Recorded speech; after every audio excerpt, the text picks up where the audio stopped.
मनोहर लाल जी हमारे बहुत ही यशस्वी सांसद, जिनकी जीत का झंडा सारे भारत में बुलंद है, और ऐसे हमारे लोकप्रिय सांसद आदरणीय भाई संजय भाटिया जी, 2 बार के हमारे विधायक आदरणीय श्री हरविंदर कल्याण जी, इंद्री से हमारे विधायक आदरणीय श्री राम कुमार कश्यप जी, हमारे शहर की प्रथम नागरिक आदरणीय बहन रेणुबाला गुप्ता जी, हमारे जिला के प्रभारी आदरणीय श्री रामेश्वर चौहान जी, जो आदरणीय श्री भगवान दास कबीरपंथी जी, पूर्व विधायक नीलोखेड़ी, असम से पूर्व विधायक आदरणीय श्री बख्शीश सिंह जी विर्क, मेरे से पूर्व जिला अध्यक्ष,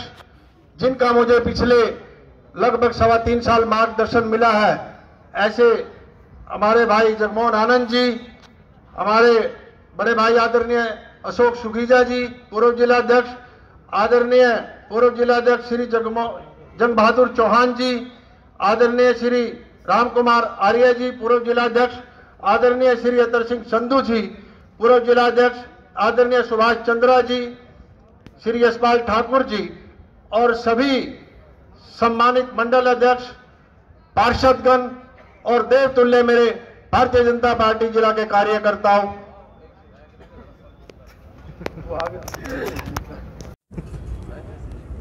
और नीलोखेड़ी के विधायक आदरणीय भाई धर्मपाल गोंदर जी, इन सभी का मैं जिला भारतीय जनता पार्टी की तरफ से यहां पहुंचने पर हार्दिक अभिनंदन करता हूं, स्वागत करता हूं। हमारे लिए बड़े गर्व की बात है, जो इतने वर्षों पुरानी जो हमारी मांग थी, जो सभी कार्यकर्ताओं की एक लालसा थी कि हमारे जिले में एक कोई अपना कार्यालय हो, जिसमें हम बैठे, जिसमें पार्टी के कार्य को और गति मिल सके। वो हजारों, तो क्या कहूं मैं, वर्षों पुरानी मांग आज माननीय मुख्यमंत्री जी के आशीर्वाद से, उनकी सोच के हिसाब से आज ये मांग पूरी हुई है। इसके लिए मैं माननीय मुख्यमंत्री जी का और पार्टी नेतृत्व का जिला करनाल कार्यकर्ताओं की तरफ से हार्दिक धन्यवाद करता हूं। सबसे पहले तो मैं माननीय मुख्यमंत्री जी का, जो आज करनाल के अंदर जिले का कार्यालय विधिवत रूप से निर्माण कार्य शुरू हुआ है, और पार्टी कार्यालय बनने के बाद संगठन के काम को आगे बढ़ाने में और गति मिलेगी, क्योंकि इस कार्यालय में जो भी जरूरत की सभी सुविधाएं उपलब्ध होंगी, जो आज के युग को देखते हुए किसी भी कार्यालय के लिए काम करने के लिए आवश्यक होती हैं, वो सारी सुविधाएं इस कार्यालय में होंगी। भारतीय पार्टी कार्यालय बनने के बाद संगठन के काम को जो गति मिलेगी, उसके साथ साथ जो हमारे यहाँ के पार्टी के जनप्रतिनिधि हैं, हमारे सांसद जी हैं, वो भी यहाँ पर आकर बैठा करेंगे, लोगों की समस्याएं सुनेंगे, और इससे लोगों की समस्याओं का निवारण होगा। मैं ज्यादा ना कहते हुए एक बार फिर माननीय मुख्यमंत्री जी का और हमारे प्रदेश नेतृत्व जी का, हमारे माननीय सांसद जी का, और सभी हमारे विधायकगण का, और देवतुल्य जो कार्यकर्ता यहाँ इतनी भारी संख्या में आप पहुंचे हैं, यहाँ उन सब का मैं जिला भारतीय जनता पार्टी की तरफ से बहुत बहुत धन्यवाद करता हूं, आभार व्यक्त करता हूं। धन्यवाद। जय हिंद, जय भारत। खुशी के मौके पर हम सभी का संबोधन करें संजय पाटिल। धन्यवाद राजवीर जी। भारत माता की। कुछ कार्यकर्ता बीच में खड़े हैं, थोड़ा सा कनेक्टिविटी में दिक्कत आ रही है। मैं पत्रकार बंधुओं से भी प्रार्थना करूंगा, थोड़ा सा पीछे बैठने वालों को एक बार दिख जाए, मंच दिख जाए। आज इस खुशी के अवसर पर, इस ऐतिहासिक पल पर, इस मौके पर उपस्थित आपके अपने मुख्यमंत्री जी तो ये पूरे प्रदेश के लिए हैं, लेकिन करनाल वालों के लिए अपने मनोहर लाल जी हैं, अपने विधायक हैं, अपने मित्र हैं, अपने भाई हैं, उस रूप में।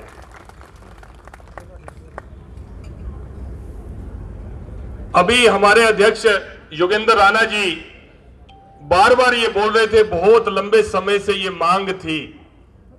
ये खाली मांग नहीं थी, ये हर कार्यकर्ता की, जिसने आज 3 पीढ़ियां कार्यकर्ता की भारतीय जनता पार्टी जो इस मुकाम पर पहुंची है, उन्होंने अपना जीवन होम किया। ये उन कार्यकर्ताओं की मेहनत है कि आज हिंदुस्तान में जो हमारे माननीय अमित शाह जी गृह मंत्री थे, उनका सपना था कि हर जिले के अंदर ये कार्यालय हो, और उन्होंने ये सपना पूरा करके खुद दिखाया। और आज हरियाणा उस मामले में अग्रणी। माननीय मुख्यमंत्री जी आपको बताएंगे कि कितने प्रदेश के अंदर हमारे भारतीय जनता पार्टी के कार्यालय बने हैं। आज इस मौके पर उपस्थित नगर निगम करनाल की मेयर बहन रेणुबाला गुप्ता जी, विधायक हरविंदर कल्याण जी, राम कुमार कश्यप जी विधायक जी, पूर्व विधायक बख्शीश जी, भगवान दास कबीर पंथी जी, धर्मपाल गोंदर जी इस मौके पर उपस्थित थे। किसी कारणवश उन्हें इमरजेंसी में जाना पड़ा। बहुत ही वरिष्ठ कार्यकर्ता मेरे पीछे भी बैठे और मेरे सामने भी बैठे।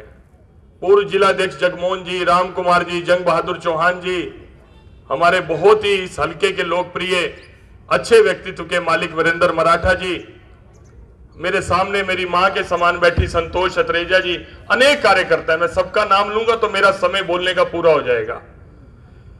जिस तरह से मन के अंदर एक मंदिर के लिए एक भाव रहता है, पवित्रता का भाव रहता है, वैसे ही प्रत्येक कार्यकर्ता के मन में अपने कार्यालय के लिए वही भाव होता है। कार्यकर्ता वहां पर आता है, अपने हक से आता है। व्यक्तिगत कार्यालय किसी के नाम का भी हो, कोई स्थान हो, तो थोड़ी सी एक हिच सी रहती है कि मैं जाऊं, अगला मेरे को बैठने के लिए बोले, अगला मुझे पानी पूछे, चाय पूछे, ना पूछे।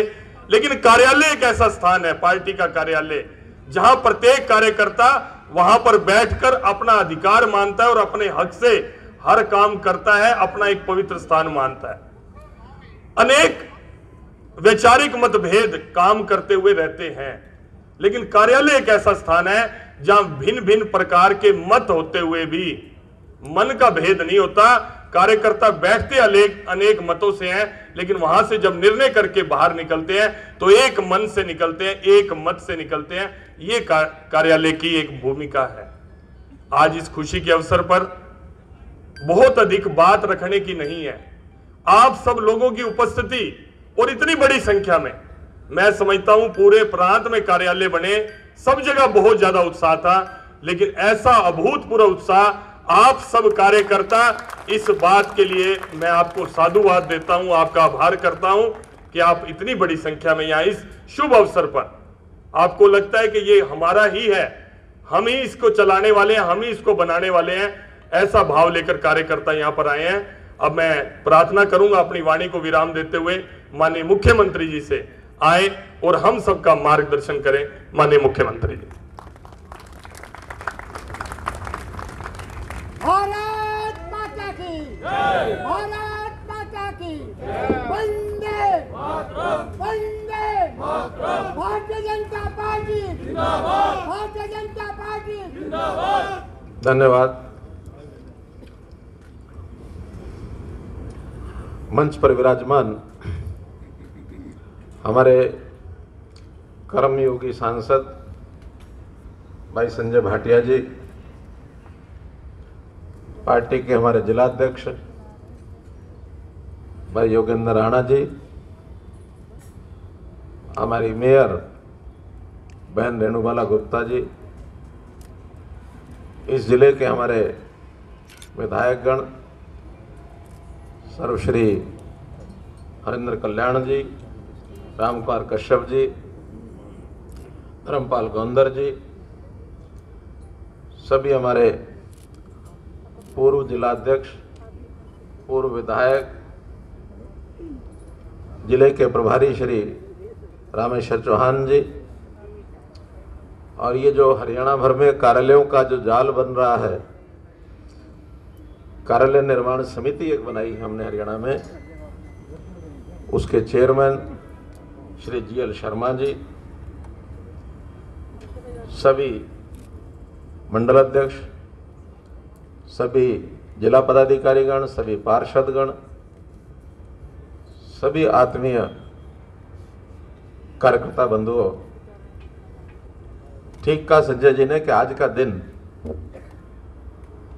जिला करनाल के भारतीय जनता पार्टी के इतिहास का एक विशेष दिन माना जाएगा।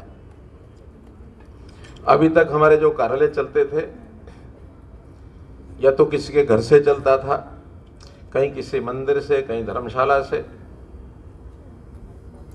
मैंने भी यहाँ 2 चुनाव लड़े हैं, तो हमारा कार्यालय जो है वो एक धर्मशाला से ही चुनाव कार्यालय चलाया गया। जब कभी ऐसे अलग अलग स्थानों से कार्यालय चलते हैं तो कभी कभी लगता है कि जितनी मजबूती पार्टी की होनी चाहिए उतनी दिखती नहीं है। खास करके जब अलग अलग पदाधिकारी अपने अपने घर से कार्यालय चलाते हैं तो कार्यकर्ताओं के मन में कभी कभी जो थोड़ा बहुत उस कार्यकर्ता से थोड़ा भिन्नता रखता है, थोड़ी दूरी बना के रखता है, तो वह उस कार्यालय में जाता इसलिए नहीं है कि ये तो इसका अपना कार्यालय है, पार्टी का नहीं है। लेकिन जब पार्टी का कार्यालय बनता है तो हर कार्यकर्ता, छोटा बड़ा, सबको लगता है ये पार्टी का कार्यालय है, ये मेरा कार्यालय है। वो उसको अपना घर समझ करके वहां पहुंच जाता है। घर की बजाय कई बार तो आस्थावान कार्यकर्ताओं के मन में और ऊंचा विचार भी आ जाता है कि ये मंदिर रूपी स्थान है। वहां जो बात बैठ करके योजना बनाई जाएगी, जिसको क्रियान्वित किया जाएगा, वो पार्टी हित में, देश हित में, प्रदेश हित में, समाज हित में योजनाओं को आगे बढ़ाने वाले कार्यक्रम होंगे। वहां पर जो भी जाके बैठेगा उसका कोई अपना कार्यालय बन गया ऐसा नहीं है। वो अस्थायी रूप से बैठा, जब तक उस पद पर है उस पद के नाते उसका एक कमरे में जाके बैठेगा, जनता की बात सुनेगा, कार्यकर्ताओं की सुनेगा। उसका पद बदल गया, दायित्व बदल गया, तो उसी स्थान पर नया व्यक्ति दायित्व लेकर आने वाला वो आके बैठने लग जाएगा। अब पार्टी अपनी, क्योंकि भारतीय जनता पार्टी दुनिया की सबसे बड़ी लोकतांत्रिक पार्टी है, देश भर में करोड़ों सदस्य हैं, लाखों की संख्या में सक्रिय सदस्य हैं, हजारों की संख्या में पदाधिकारी हैं। तो इस प्रकार से इस लोकतांत्रिक तरीके से काम करने वाले पार्टी का सुदृढ़ीकरण कार्यकर्ताओं से भी होता है, कार्यालय से भी होता है, कार्य पद्धति से भी होता है, कार्यक्रमों से भी होता है, कोष से भी होता है। मैं इनको 5 क कहता हूं। हमारे काम का जो बेस है 5 क है: कार्यालय, कार्यक्रम, कार्यकर्ता, कोष और कार्य पद्धति। हमारी काम करने की पद्धति भी ऐसी है। नियमित बैठकें होंगी, विचार विमर्श किया जाएगा, 3 साल बाद सदस्यता होगी, चुनाव होगा, नीचे बूथ स्तर से लेकर के राष्ट्रीय स्तर तक कौन अध्यक्ष बनेगा ये चुनाव के बाद ही पता लगता है। ये कोई वंश परंपरा की पार्टी नहीं है कि जो एक नेता पार्टी के अंदर राष्ट्रीय स्तर पर कोई अध्यक्ष का पद पा गया तो उसके बाद उसी की संतान आगे अध्यक्ष बनेगी। वहां कोई प्रधानमंत्री का पद पा गया तो उसी की संतान आगे प्रधानमंत्री बनने का हक रखेगी। यह ऐसा नहीं है। मोदी जी प्रधानमंत्री बने उससे 10 दिन पहले या महीना पहले तक भी कोई कह नहीं सकता था कि प्रधानमंत्री मोदी जी बनने जा रहे हैं। मोदी जी का तो मैंने नाम लिया है, यहां किसी का भी नहीं पता लगता। अंदाजे लगाते रहते हैं हमारे मीडिया के मित्र और भविष्य वक्ता, लेकिन सब कार्यकर्ता मिल बैठ के विचार करते हैं कि ये कार्यकर्ता है जिसको इस दायित्व पर लगाया जाए तो सबको साथ लेके चलेगा। तो ऐसा पार्टी के सुदृढ़ीकरण करने के लिए आज इस कार्यालय की भूमि पूजन का कार्यक्रम हुआ है और मैं समझता हूं बहुत जल्दी हमारे GL शर्मा जी और यहाँ के अपने कार्यकर्ता मिलकर के इसका निर्माण का कार्य भी जल्दी शुरू कराएंगे। शर्मा जी को टारगेट रखा है कि कब तक पूरा हो जाएगा कार्यालय? 6 महीने का टारगेट रखा है। जून के अंदर इस कार्यालय का उद्घाटन हो जाएगा। तो इस कार्यालय को आज इस शिला पूजन के कार्यक्रम के अवसर पर आपको बहुत बहुत बधाई, बहुत बहुत शुभकामना। प्रदेश स्तर में, पूरे प्रदेश भर में 22 जिलों में अभी तक जो जानकारी दी है हमारे शर्मा जी ने कि 7 कार्यालयों का तो उद्घाटन हो चुका है, कार्यालय बनके तैयार हो गए हैं। 9 कार्यालयों जो निर्माणाधीन कार्यालय हैं, जो इस समय शिलान्यास के बाद उनका निर्माण कार्य चल रहा है 16, और 4 कार्यालय जिनका शिलान्यास या तो आज जैसे हुआ है, आगे अभी पिछले सप्ताह पानीपत का भी है, 2 कार्यालय और हैं जिनका शिलान्यास होगा। तो 4 कार्यालय ये हैं, ये भी जल्दी निर्माणाधीन की स्थिति में आ जाएंगे। 2 स्थान ऐसे हैं अभी, सिरसा और फरीदाबाद, जहां भी जमीन के आवंटन में थोड़ी कमी रह गई है। वो जो जिस प्रकार की जमीन चाहिए वहां उस प्रकार की अभी मिली नहीं है। तो जमीन का जैसे ही मसला हल होगा उसके बाद वो शुरू हो जाएंगे। न केवल हरियाणा में, बल्कि जब अमित शाह जी राष्ट्रीय अध्यक्ष थे तो उन्होंने देश भर में हर जिला स्थान पर कार्यालय बने, लगभग 600 कार्यालय बनाने की एक योजना बनाई थी। आधे से अधिक पूरे देश भर में बन चुके हैं। लेकिन हरियाणा का अगर हम बात करें तो 22 में से 20 का काम एक प्रकार से भूमि अलॉट हो गई, तो वो शुरुआत तो हो ही गई है, केवल 2 बचे हैं। तो इसलिए हम ये मान के चले कि 90% अपनी अचीवमेंट कर चुके हैं। तो इस प्रकार से आज के इस कार्यालय के अवसर पर पार्टी के काम को सुचारू ढंग से चलाने के लिए कार्यकर्ताओं के लिए एक अच्छा अवसर आ रहा है।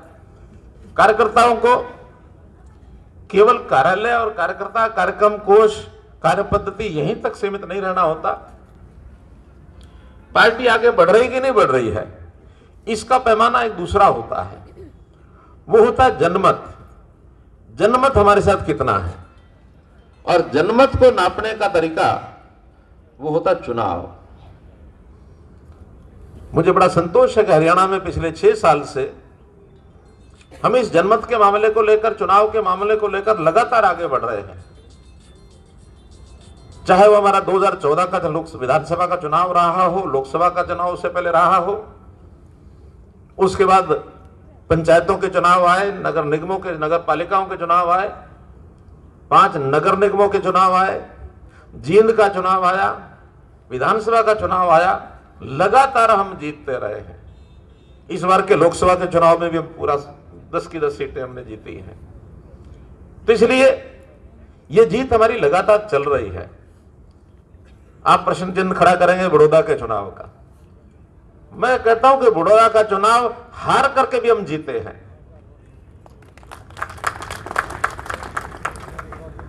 इस बार हमारा वो वोट की संख्या 50,000 से ऊपर गई है और एवर हाईएस्ट है। आज तक कभी 50,000 वोट हमको नहीं मिले थे। 2014 में 15,000 वोट मिले थे। 2019 के विधानसभा चुनाव में हमको 33,000 वोट, 37,000 वोट मिले थे। इस बार 50,000 से ऊपर मिले हैं। तो हम लगातार आगे बढ़े हैं। उसमें वो सीट हमारी कभी रही नहीं, लेकिन वहां कार्यकर्ताओं ने मेहनत करके पूरा दिन रात एक करके और पार्टी को यहां तक पहुंचाया है। और अगर मैं कांग्रेस की बात करूं तो जीत करके भी हारे हैं। पिछले लोकसभा चुनाव में उनके वोट थे वह 66,000 और इस बार वोट आए उनके 60,000। 6,000 वोट घटे हैं। उस समय भी सीधा आमना सामना हमारा था, इस बार भी सीधा ही था। बाकी पार्टियां तो केवल औपचारिकता निभाने वाली थी। पिछले सीधे चुनाव में वो 6,000 वोट घटे हैं, हम 2,000 वोट बढ़े हैं। अब वोट गेम में सीट तो कहीं भी जानी होती चली जाती है, लेकिन हम वोटों के जनमत के हिसाब से हम आगे बढ़े हैं। पिछली बार भी विधानसभा के चुनाव में 2019 में सीटें भले हमारी 7 कम आई होंगी, लेकिन हरियाणा का जनमत 2014 में 33% था और 2019 में 36% आया था। 3% बढ़े थे। तब हमको धीरे धीरे जनमत बढ़ाना है और जनमत बढ़ाने का तरीका कोई बहुत अलग से जादूगरी नहीं है। एक ही विषय है कि जनता के साथ संबंध बनाना और जनता के सामने अपने विचारधारा को रखना अपनी सरकार चल रही है तो इसकी उपलब्धियां रखना, और हमारी जो इस समय एक पारदर्शिता तरीके से हमने सारा सिस्टम सेट किया है कि जो होगा वो सब जनता को पता होगा कि इस तरीके से हुआ, इस सिस्टम से हुआ है। सिस्टम तोड़ के नहीं करेंगे हम, योग्यता के आधार पर करेंगे, ईमानदारी से करेंगे। चाहे वो हमारी ट्रांसफर पॉलिसी हो, चाहे हमारी योग्यता पर भर्तियों की बात हो, चाहे हमारी रजिस्ट्रेशन के अंदर होने वाली जो गड़बड़े हमको ध्यान में आई, रजिस्ट्रेशन का सारा मामला हमने ऐसा किया है कि अब कोई किसी को गलत काम करने की गुंजाइश वहां बची नहीं है। गलत काम करने के लिए कुछ जनता में भी लोग होते हैं जो अपने लाभ के लिए कुछ ना कुछ गलत काम करते हैं। हम उनको अपील करते हैं, अपील से नहीं माने तो सिस्टम में बांधते हैं, और सिस्टम में भी ना बंधे तो फिर दंडित करने का काम भी सरकार का होता है, वो करते हैं। भ्रष्टाचार सहन नहीं करेंगे। जीरो टॉलरेंस फॉर करप्शन, ये हमारा मार्ग है, इस पर चलते चलते अपने लक्ष्य को प्राप्त करेंगे। कोई भेदभाव नहीं है जनता के अंदर, हम व्यवहार करेंगे, कोई जीते कोई हारे, लेकिन जनता 2.5 करोड़ पौने 3 करोड़ का हरियाणा का ये परिवार, हरियाणा एक हरियाणवी एक, इस नाते से हमारा ये परिवार है। और इस परिवार में हर एक विधानसभा, हर एक जिला, हर एक मंडल, हर एक तहसील, हर एक ब्लॉक, हर एक वार्ड, ये हमारे लिए सब बराबर है। बराबर का विकास का काम होगा। कल भी मैंने अपने फाइनेंस सेक्रेटरी को बुलाया, मैंने कहा भाई आप पिक एंड चूज मत करो, आपको जो धन अलॉट करना है, जितना पैसा हमारे पास है आबादी के हिसाब से, चाहे शहर हो, गांव हो, कोई जिला हो, हमारे जीत का हो, हार का हो, सबको बराबर अलॉट करके मुझे दिखाओ कि कितना पैसा चला गया, कितना बाकी है। 31 मार्च तक सबको बराबर पैसा पहुंचना चाहिए, उस दिन मैं देख लूंगा।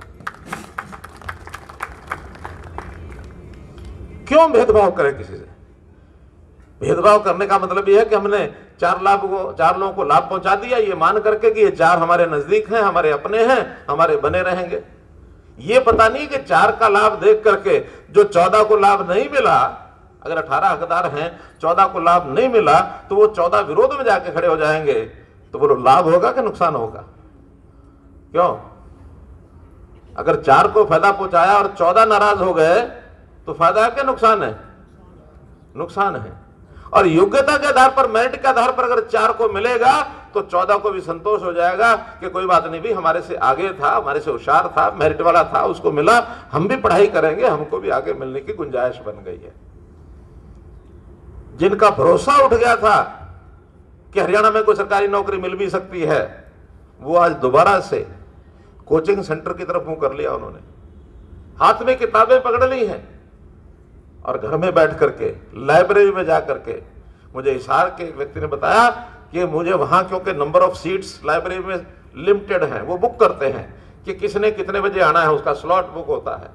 रात के 3 बजे का स्लॉट भी वहां बुक हो गया है हिसार की लाइब्रेरी में, कि जो 3 बजे कहते हैं वहां के लाइब्रेरी में पढ़ना चाहते हैं, हमको जगह दे दो। एक वातावरण बदल रहा है, और वातावरण बदलता है तो समय लगता है, उसमें ओवरनाइट नहीं होता है। छू मंत्र की कोई जादू की छड़ी नहीं है कि हमने उसको दिखाया और सब ठीक हो गया।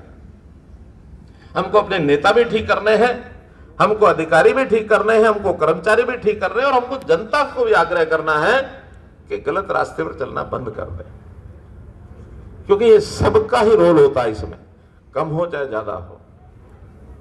इसलिए एक शुद्ध जीवन जीने के लिए, आसान जीवन जीने के लिए, दुविधा मुक्त हम हो, सरल जीवन जीने के लिए एक टर्म है ईज ऑफ लिविंग।